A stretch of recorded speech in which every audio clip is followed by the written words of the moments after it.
Hello everybody. I'm here today at Harvard University. This is the main campus of the university. Behind me is Widener Library, which is the main library here. And basically, I've been here for the last 4 days as part of a workshop that I direct here every September called the Workshop on Global Leadership. And it's basically a workshop on international issues, international affairs. We've been meeting with some of the top experts in the US, top academics, and also with practitioners that work on international issues like Joseph Nye, Larry Summers, the former Secretary of the Treasury, Paula Dobriansky, a big Russia expert, etc., etc. And we've been discussing with them central features of US foreign policy, how they see the world, where they see the transatlantic relationship going, etc. And it's been fascinating. I mean, there have been a few issues that have come up repeatedly. One is we live in a more unstable and uncertain world than, say, 10 years ago. People see the possibility of conflict in Europe, conflict in the Middle East with Syria, ISIS, the possibility of the Iran deal falling through, and of course conflict in East Asia, or the potential for conflict, territorial conflict, and the rise of China. So on the one hand, there's this big threat of the changing nature of the international order and the rise in instability.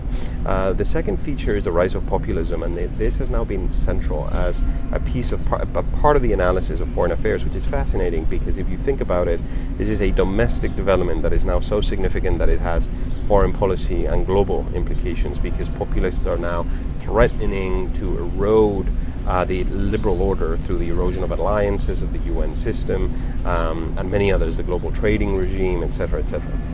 The third issue is this idea of the return of realism to the international order. After the failed democratic revolutions of the Arab Spring, after the discovery that actually instability is much worse in Libya and in Syria and in Egypt than having strong men, this perception now that the pendulum has swung back from liberal interventionism and responsibility to protect to a far more realist, hard-nosed world where we're going to tolerate tyrants and autocratic regimes for the sake of stability. People here do not think this is normatively desirable, this is an ethically desirable set of arrangements, but what's emerging is that states in the West are going to learn to live with this reality, and they're going to be comfortable living there. One final point, I don't want to go for much longer, is it is interesting, but most of the analysis struck me as very conventional. So there was almost no mention of new technologies and the digital transformation and the fact that we live in a new paradigm of very accelerated change, and that changes also how we have to think about policy and foreign policy. So developments like robotics and the future of work, data and privacy, the collapse of traditional media and others.